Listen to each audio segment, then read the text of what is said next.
आज अपन 12th arts के अंतर्गत लेसन नंबर 2 जिसके अंतर्गत विश्व की प्रमुख जनजातियों के बारे में अध्ययन किया गया है उसके संदर्भ में अपन चर्चा करेंगे।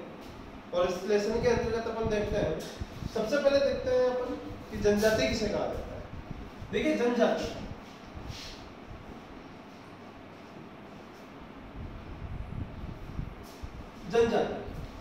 तो जनजाति शब्द का अर्थ क्या होता है, सबसे पहले ये जानते हैं।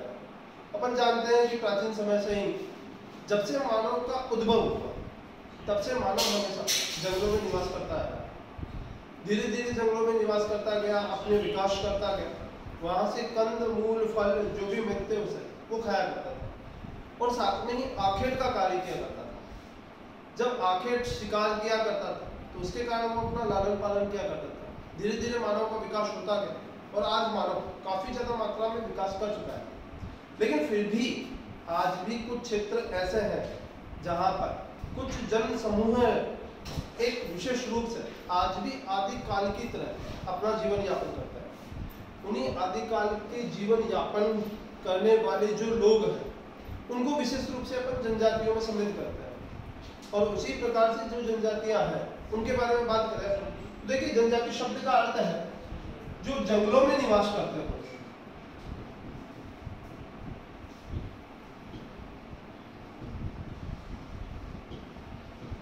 कहां पे निवास करते हो? जंगलों में निवास करते हो और साथ में ही उनका मूल कार्य आखेट हो। आखेट यानी शिकार करना, या फिर वो कृषि करते हो, या फिर और क्या हो सकता है वो कंद मूल फल को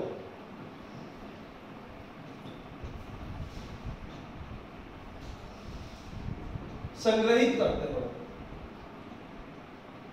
या संग्रहण करते हो और उसके माध्यम से अपनी आजीविका चलाते हो। उन्हें मूल रूप से क्या करते हैं अपन? जनजातियां कहते हैं। विश्व के कई क्षेत्र ऐसे हैं जिनके अंतर्गत अनेक प्रकार की जनजातियां पाई जाती हैं।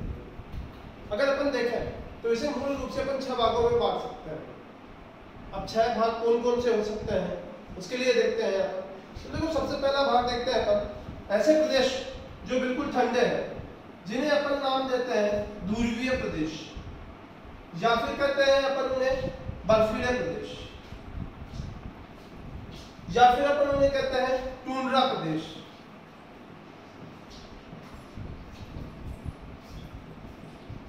जहां पर हमेशा बर्फ जमा रहती हो उन क्षेत्रों को अपन ध्रुवीय प्रदेश, बर्फीले प्रदेश या टुंड्रा प्रदेश के नाम से संबोधित करते हैं। ऐसे क्षेत्रों के अंतर्गत निवास करने वाली जनजातियों में एस्किमो सबसे प्रमुख जनजाति है। इसके अलावा देखा जाए तो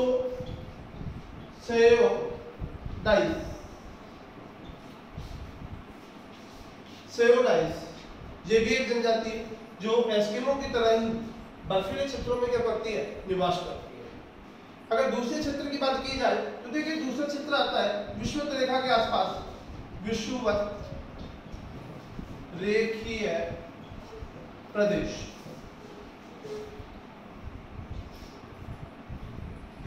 विषुवत रेखीय प्रदेश, यहां की बात की जाए एक जनजाति है जिसका नाम है पिग्मी जनजाति यहां पे निवास करती है। इसके अलावा देखा जाए सेमान जनजाति ये भी यहाँ पे निवास करती है। इसके अलावा सकाई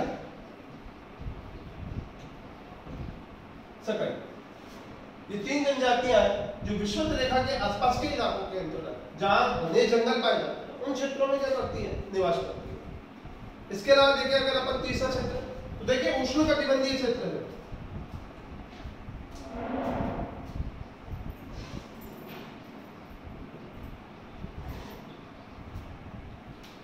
ऐसे क्षेत्र जहां पर उष्णता अधिक पाई जाती है और साथ में ही उनके साथ ही वहां पर मरुस्थल भी है। जैसे विशेष रूप से अपन बात करेंगे कालाहारी मरुस्थल।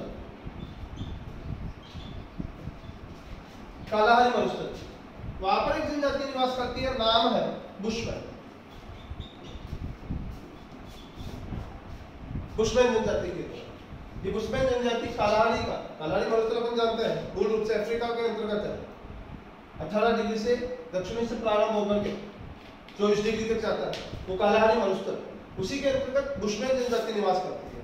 ऐसे ही अपन देखें उष्णकटिबंधीय घास के मैदान,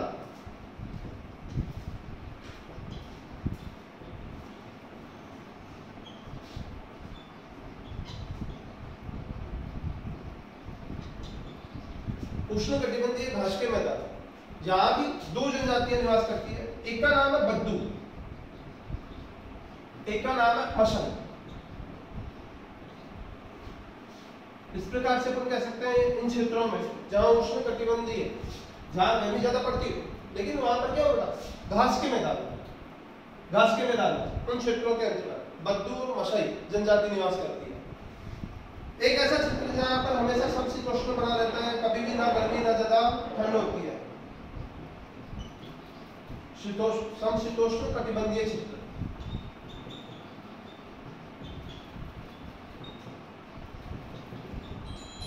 जहां पर न सर्दी ज्यादा न गर्मी ज्यादा, ऐसे क्षेत्र जो है उनके अंतर्गत बात करें अगर अपन, तो यहाँ पर किर्गिज, किर्गिज जनजाति मूल रूप से क्या करती है, निवास करती है। एक क्षेत्र और रह गया दुर्गम पहाड़ियों वाला, वन कह दीजिए, दुर्गम पहाड़ियां हैं जहां पर मानव आ जाने में बहुत काफी तकलीफ होती है जिसे, या फिर कोई पठारी भाग है। इन क्षेत्रों में जो निवास करने वाली जनजाति है उसमें बहुत सारी जनजातियां निवास करती है। एक तो है भील जनजाति, जो राजस्थान की प्रमुख जनजाति के रूप में जानी जाती है। इसके अलावा है गोंड, गोंड जनजाति। इसके अलावा बात करें अपन संथाल, संथाल जनजाति, और भी मीणा, जो तो सभी क्षेत्रों में पाए जाते हैं लगभग राजस्थान में, मीणा जयपुर में विशेष रूप से है मीणा। इसके अलावा है नागा, नागा जनजाति। ये कुछ जनजातियां हैं जो अलग अलग पहाड़ी क्षेत्रों के अंतर्गत, पहाड़ी क्षेत्रों में, टुंड्रा प्रदेशों में आदि में निवास करती है। लेकिन ध्रुवीय, बर्फीले या टुंड्रा प्रदेशों की बात करें तो एस्किमो, सेयोडाइस। ऐसे ही विस्तृत रेखीय प्रदेशों की बात करें तो पिग्मी, सैमान, शकल। उष्णकटिबंधीय या विशेष रूप से कालाहारी मरुस्थल की बात करें अगर तो वहां पर बुशमैन जनजाति। उष्णकटिबंधीय घास के मैदानों की बात करें तो वहां पर बद्दू और मशई जनजाति। समशीतोष्ण कटिबंधीय क्षेत्रों की बात करें तो क्षेत्र या मैदान भी कह सकते हैं अपन इसे, मैदानी भागों में किर्गिज जनजाति निवास करती है। वन, दुर्गम पहाड़ियां हो या पठारी भूभाग हो, इनके ऊपर जो निवास करने वाली जनजाति है वो है भील, गोंड, संथाल, मीणा और नागा। ये मूल रूप से अपने विश्व में पाई जाने वाली कुछ विशेष जनजातियां हैं।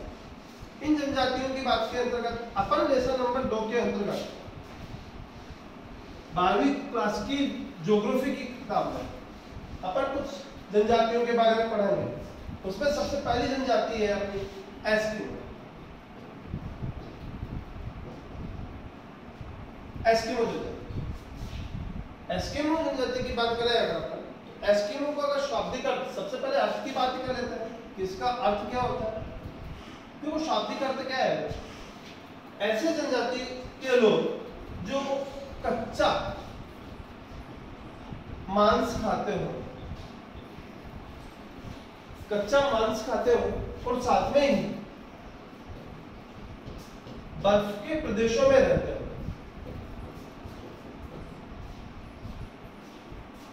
बर्फीले क्षेत्रों में रहते हुए कच्चे मांस का भक्षण करने वाले जो जनजाति है उसे नाम क्या दिया गया है, एस्किमो। अर्थात अपन कह सकते हैं वो शिकार के बर्फीले क्षेत्रों में रहते हैं और शिकार के माध्यम से कच्चा जो भी मांस प्राप्त होता है, जो भी जीव जंतु प्राप्त होता है, उसका मांस कच्चे रूप में खाते हैं, वो पकाते नहीं, वो क्या रहता है, एस्किमो। अगर इन एस्किमो की बात की जाए तो एस्किमो जनजाति का एक प्रजाति होता है जिसे मंगोल प्रजाति के नाम से जाना जाता है, या कह सकते हैं मंगोलिया प्रदेश के पास में से मंगोल जनजाति। ये इसकी इसकी प्रमुख क्या है? प्रजाति है। एस्किमो कोई पार्ट है, एस्किमो कोई भाग है। तो ये मंगोलिया से के नाम से जानी जाती है। मूल रूप से देखा जाए तो इनके निवास स्थानों की बात की जाए, स्थानों की बात की जाए कि ये कहाँ निवास करते हैं, तो ये मूल रूप से आर्कटिक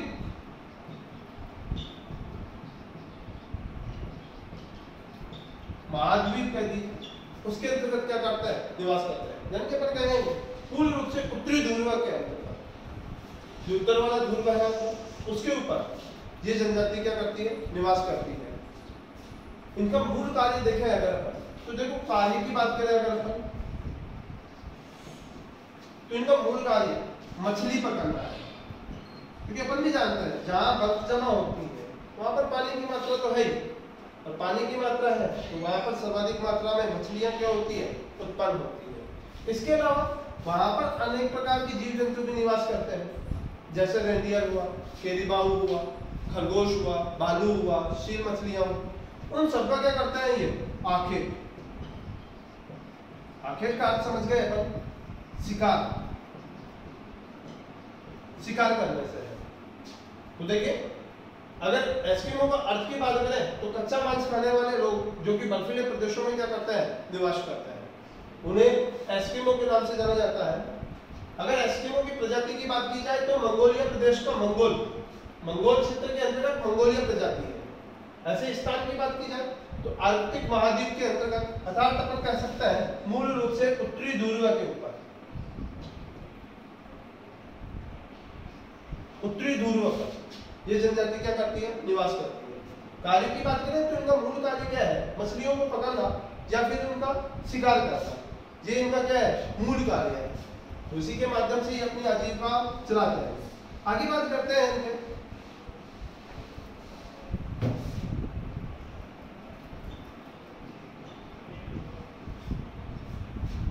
एस्किमो जनजाति की शारीरिक विशेषताओं की बात करते हैं।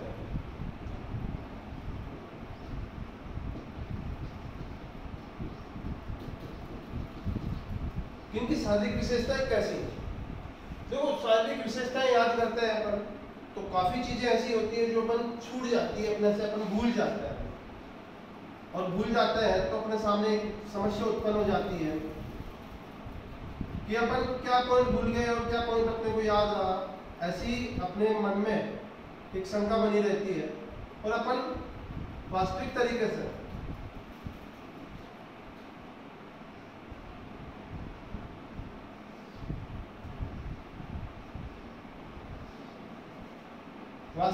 से उसे याद नहीं कर पाते। तो देखो अपन इसके अंतर्गत एक बात समझ सकते हैं, एक मानव की आकृति सी बना ले कि ये कोई मानव सपोज करो, और इस मानव के अंतर्गत देखें तो सबसे पहले देखो ऊपर क्या आता है? बाल आता है। तो एस्किमो के बालों की बात की जाए तो एस्किमो के बाल घुंघराले होते हैं,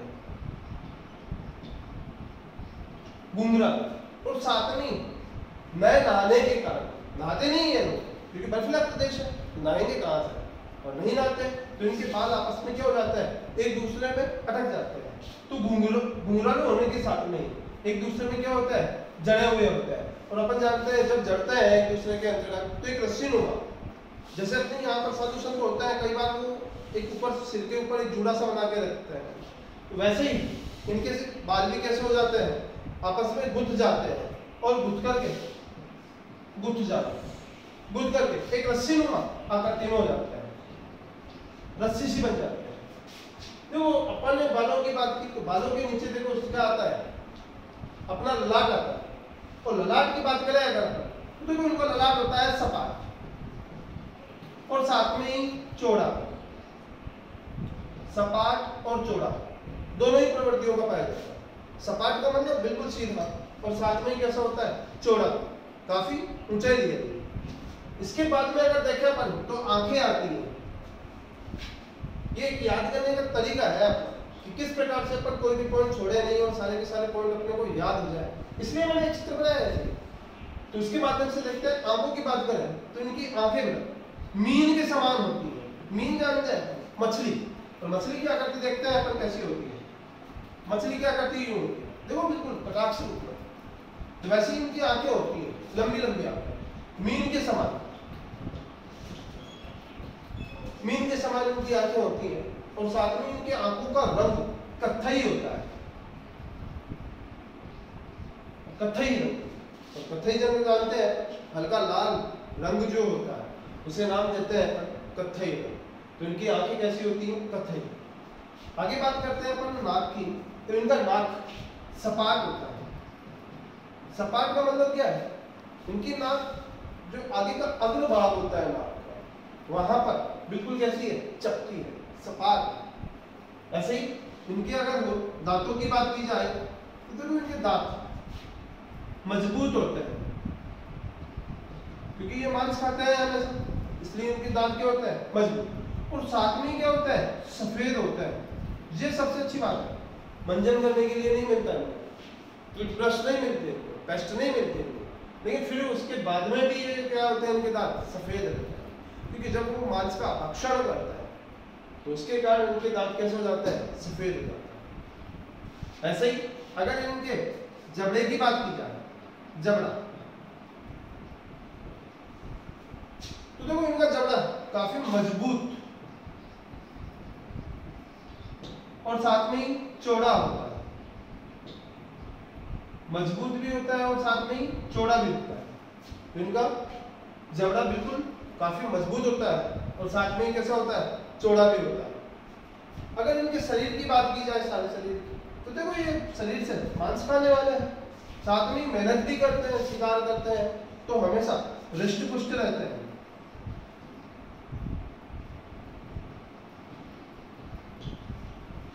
हमेशा कैसा रहता है? हृष्ट पुष्ट रहता है, शरीर काफी मजबूत रहता है। ऐसे ही बात की जाए उनके प्रवृत्ति की, कद काठी की बात करते हैं कि इनकी लंबाई चौड़ाई कितनी होती है। देखो इनकी लंबाई की बात करें तो ये 5 फीट से 4 फीट से लेकर के 6 फीट लंबाई के होते हैं। अर्थात इनकी औसत ऊंचाई की बात की जाए 4 से 6 फीट इनकी औसत ऊंचाई होती है। ऐसे बात करें अगर अपनी इनकी प्रवृत्ति, ये कैसी प्रवृत्ति के पाए जाते हैं? देखो प्रवृत्ति की बात करें अगर, तो ये हमेशा हंसमुख प्रवृत्ति के होते हैं।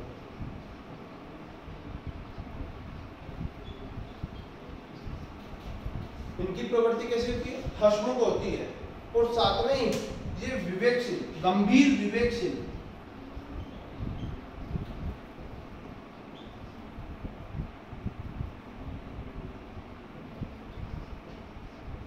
प्रवृत्ति के होते हैं। देखिए इसके एस्किमो लोगों की अपन ने शारीरिक विशेषताओं की बात की है, और शारीरिक विशेषताओं के अंतर्गत अपन को याद करने के क्रम के अनुसार एक जैसा मानव का शरीर होता है उसी के अकॉर्डिंग अपन इसको क्या कर रहे हैं? याद कर रहे हैं। और उसके अंतर्गत देखें अगर अपन, तो देखो सबसे पहले बालों की बात की अपन। बालों के अंतर्गत इनके बाल कैसे हैं? घुंघरालू या फिर रस्सी की तरह गुद गए हैं। देखो इसके शरीर की अपन बात कर रहे थे, तो देखो बाल घुंघरालू यानी कि गुथे हुए होते हैं और साथ में कैसे बन जाते हैं? रस्सी समान बन जाते हैं। ऐसे ही अपन देखो दूसरे नंबर पे आता है अपना ललाट। तो ललाट की बात करें तो इनका ललाट कैसा होता है? सपाट।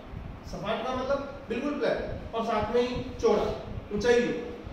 आंखों की बात करें तो देखो मीन के समान, मछली के समान, जैसे एक मछली होती है उसके समान बिल्कुल कटी हुई आंख, और साथ में आंखों का रंग जैसे अपने सफेद होता है वैसे इनका रंग कैसा होता है? कत्थई, हल्का लाल कलर होता है। अगर इनके नाक की बात की जाए तो इनका नाक सपाट होता है, बिल्कुल सपाट नाक है। ऐसे ही दांतों की बात की जाए तो इनके दांत मजबूत होते हैं और साथ में सफेद होते हैं मांस खाने के कारण। जबड़ों की बात की जाए तो जबड़ा काफी मजबूत होता है और साथ में ही चौड़ा भी होता है। अगर शरीर की बात की जाए तो इनका शरीर हृष्ट पुष्ट होता है। अगर लंबाई चौड़ाई की बात की जाए, ऊंचाई कद की बात की जाए तो इनका कद 4 से 6 फीट के बीच में होता है। और इनका प्रवृत्ति की बात करें अगर, तो इनकी प्रवृत्ति काफी गंभीर प्रवृत्ति के होते हैं ये लोग, या गंभीर विवेकशील होते हैं और साथ में हमेशा हंसमुख रहते हैं। कभी भी ये उदास नहीं होते, चाहे इनको शिकार मिले चाहे न मिले, लेकिन ये हमेशा क्या रहते हैं? हंसमुख रहते हैं। ये अपन ने किए इसके एस्किमो की शारीरिक विशेषताओं की बात। आगे अपन टॉपिक के अंतर्गत पढ़ने वाले हैं इसके निवास स्थान कहाँ है, उसके बारे में अपन अध्ययन करने वाले हैं कि एस्किमो जनजाति के मूल रूप से निवास स्थान कहाँ बने हुए हैं।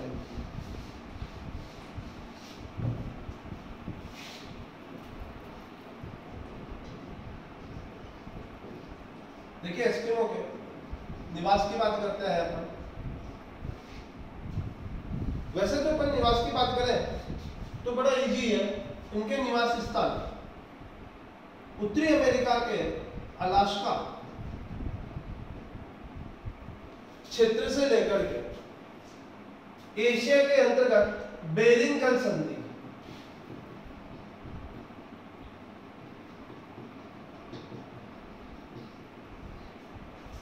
क्षेत्र का नाम है बेरिंग जल संधि, वहां तक इनका निवास स्थान है। उत्तरी गोलार्ध के अंतर्गत ध्रुवीय प्रदेशों में मोटे तौर पे अपन कहते हैं कि ध्रुवीय प्रदेशों में निवास करते हैं, तो दक्षिणी ध्रुव पर तो निवास करते नहीं है लोग, और ये कहां पर करते हैं? उत्तरी ध्रुव पर निवास करते हैं। अब इन क्षेत्रों को अपन विशेष रूप से देखें कि वास्तविकता में क्षेत्र कौन कौन से हैं जहां पर ये लोग विशेष रूप से निवास करते हैं। तो इसके लिए अपन एक मैप बना लेते हैं। वैसे डायरेक्टरी रूप में बनाते हैं तो एक छोटा सा सिंपल सा मैप बना लेते हैं, अपने समझ में आना चाहिए कि बस ये विश्व का नक्शा है। इस क्रम में अपन ने एक नक्शा बनाया है।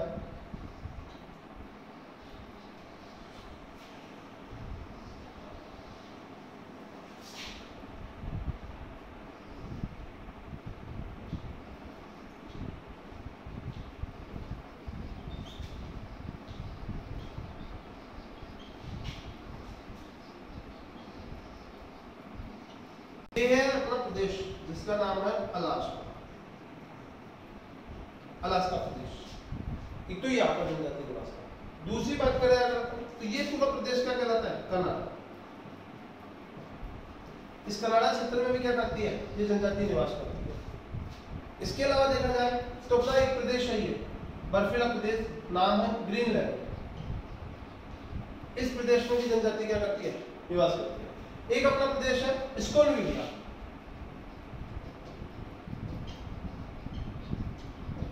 जहां भी ये जनजाति निवास करती है। इसके अलावा देखें अगर अपन तो ये प्रदेश कहलाता है साइबेरिया। इस साइबेरिया प्रदेश के अंतर्गत भी ये जनजाति निवास करती है।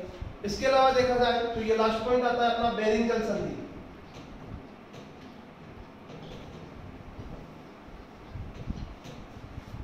इस क्षेत्र में भी ये निवास करती है।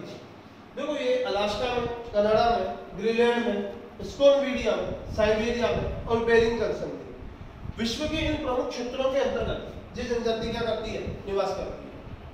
अब इस जनजाति को अलग अलग नामों से क्या किया जाता है? जाना जाता है। देखो अलास्का और कनाडा के अंतर्गत इसे एस्किमो कहा जाता है। जहां पर तो इसे नाम दिया जाता है एस्किमो, लेकिन स्कोनविलिया के अंतर्गत इसे नाम दिया जाता है याकूट, या फिर कह दीजिए चकची, याकूट या चकची, या साइबेरिया में इसे तुंग, साइबेरिया में इसे कहते हैं तुंग, या फिर कहते हैं इसे सोमोडस।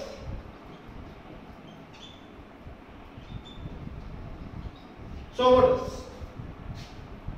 देखिए निवास स्थान की बात करें तो अलास्का से लेकर के बेरिंग जल संधि तक उत्तरी ध्रुव के ऊपर यह जनजाति निवास करती है।